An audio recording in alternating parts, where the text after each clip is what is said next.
Alabama State University is renowned for its vibrant sports culture with a long-standing tradition of athletic excellence that extends beyond traditional sports.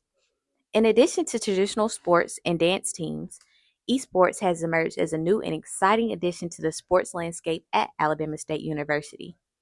Esports, which involves competitive video gaming, has gained popularity among students and fans, providing a fresh and innovative platform for student engagement and competition.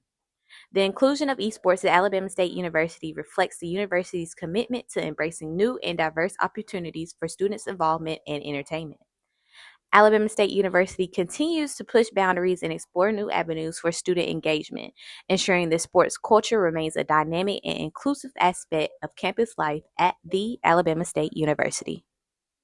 In 2022, that fall, I was attending one of the job fairs on campus. And I had been a previous student here. I played tennis. I had gone here for a little bit, and then I, had a pretty close relationship with the university. But showing up on that job fair day was kind of one of those things where it's just like, well, I'm gonna shoot my shot, see what jobs are hiring right now, and just kind of see what's out there. I first heard about the esports team coming here to ASU 3 years ago, actually in 2021, when I first saw the sign out here on the wall. Because this used to be a study area actually when I first got here, and when I saw that they were going to have an esports gaming lab here, I knew it was an awesome opportunity for me because I love to game. I love playing Smash Bros, Fortnite, Switch. A lot of people are surprised that I play Fortnite on Switch. I am cracked, and I just now started about getting into Overwatch. I was the JV captain of Smash Bros varsity team last semester. We had an okay season. We didn't get to play much due to the Wi-Fi issues here on campus, the NAT type. So we didn't get to play many matches that we wanted to, which we could have. And I would say from last semester we've improved a lot. I heard about it about a year and a half ago, I believe, like 2 semesters. At first, it was a rumor that we was getting a gaming room because they had just shut at one point this whole side of the union was closed down. He was like, "Yo, what's going on?" It was like first it was for COVID. I think they was keeping it under wraps. And then after a little while, we heard it was a gaming room. And we had to send a little email saying that we was interested. So then about basically everybody you see in here, she sent that email out. When the game room officially opened, the cameras wasn't available and none of that was available. So we just came in, kept showing like, hey, we want to be a part of it. Like we had a meeting, like before everything really started, it was a meeting.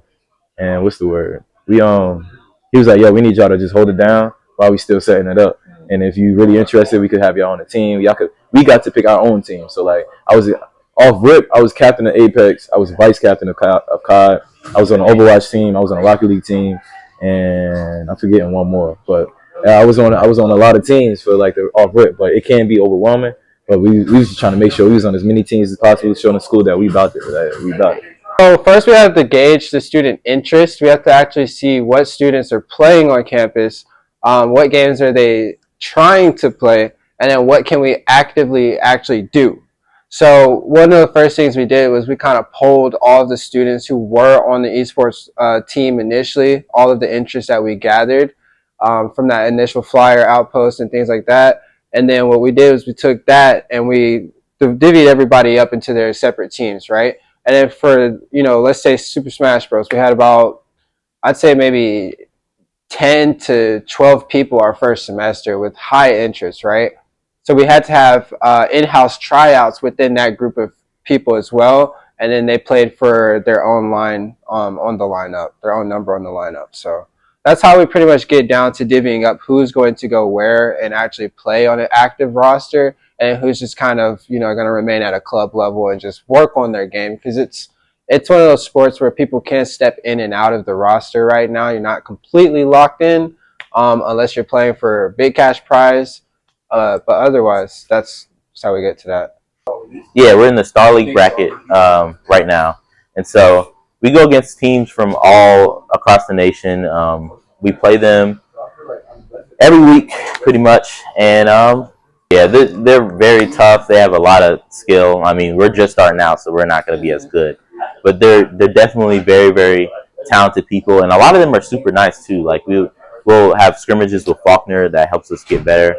So yeah, it's a really decent competition. It's really pleasant. Everybody has their own path. Everybody's got their own journey, right? So one of the things that I'm big on personally is personal development. So if you're not somewhere where you want to be, but you have a goal of getting there, I'm going to help you get there. I'm the captain of the Super JV Smash team, and so right now I know like we just like think for Smash we kind of ended that like the week before spring break. For captain wise, definitely I typically tell them or like try to tell them to come in or when they can for practice, or if they can't come in, do online. Since like yes we play against each other in here, but like after a while we get to understand like everyone how each other plays. So that's why we do. That's what I say. Go online, like go play against other people, see how like because like each person has a different play style. So like not only that, you can also play against different types of characters than the ones that you would normally see us play in the lab. So I think any esports coach could share this, but it's really administration, right? I have absolutely no problem with ASU. I love the campus. I love the university. I love who I work with. So it has nothing to do with that. But it's a knowledge check every single day. Most of the things that you're going to encounter, most of the problems that you're going to encounter usually come down to a knowledge check. Like, does somebody understand what you're doing? Do they understand esports? Do they understand why you're asking for what you're asking for? And so most things that you do, even if it's, a 1% change to the overall structure of things, it divvies down, and then somebody else needs to understand something new that day. So every day is new challenges, and it presents new things. But mainly, I would say through that. It's been great. Like everybody's here so nice. It's always clean. It's very organized. And Thomas is like a really amazing guy. Like the dude knows his stuff. Okay. He fixes any issues, any problems, and he's really good at giving tips on video games, especially since I'm new to it. So like I don't know anything. Right. And being a girl, I never really had an opportunity to play games because like my family felt like you're a female, you don't need to be up here sitting playing video games. If you don't play with this Barbie doll, or you're gonna be in trouble. Like you trying to be on the down low or something. So like my family never really let me play video games, so I never had a console of my own. And we were trying to do a duo cup, cash cup. We ended up not winning, but it was mostly because of teamwork. Like we're really good players and stuff, but I really want to say like teamwork is like the best value to have when you the best value that I learned while I was in here. Because I'm not just only in the Fortnite team, I'm in the Rainbow team, Valorant team. I tried to join the Call of Duty team. I'm still trying to figure things out with that.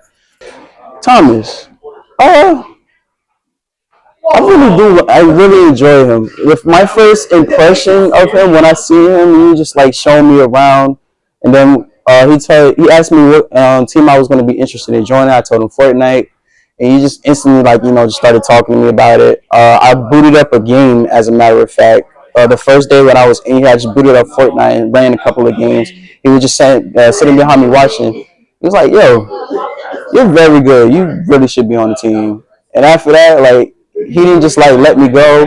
He kept like talking to me, like training me, like standing me on the side, like telling me some things about the game that I've been playing the game for years and I never even knew about. Well, the sky's the limit. Literally, that's one of the things I think about all the time. There are different avenues to every game that me and the team have shared that we want to continue to pursue towards. Some of those we're already kind of touching on, like the Mountain Dew League for Call of Duty and HBCUs. So there's a ton of different things I can name off. So yeah, sky's the limit.